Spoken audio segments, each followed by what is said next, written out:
नमस्कार. मानवी स्वभावामधले गुणदोष आणि त्याच्या पुढल्या समस्या ह्या चिरकाल स्वरूपाच्या आहेत आणि त्यांचं निराकरण करण्यासाठी डॉक्टर एडवर्ड बॅच यांनी शोधलेली पुष्पौषधं देखील चिरकाल टिकणारी आहेत. त्यामुळं माझ्या नव्या पुस्तकाचं शीर्षक चिरकाल उपयोगी पुष्पौषधे असं आहे.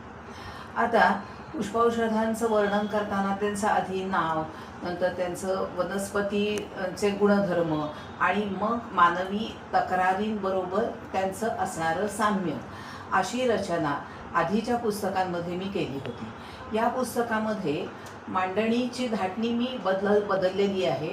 ती अशी की आधी समस्येचं वर्णन किंवा लक्षणांचं वर्णन आणि त्यानंतर त्यावरती उपयोगी पडणारी पुष्पौषधं ही क्रमाक्रमानं दिलेली आहे. यामुळं झटपट उपचार शोधून काढण्यासाठी अभ्यासकांना ह्याचा उपयोग होईल.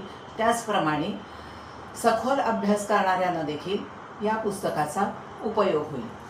चिरकाल उपयोगी पुष्पौषधे हे पुस्तक जरूर तुम्हाला आवडेल, वाचावंसं वाटेल आणि हा व्हिडिओ देखील तुम्हाला नक्की आवडेल आणि त्यामुळं तुमच्या मित्रमैत्रिणींमध्ये तुम्ही तो शेअर कराल असा मला विश्वास वाटतो.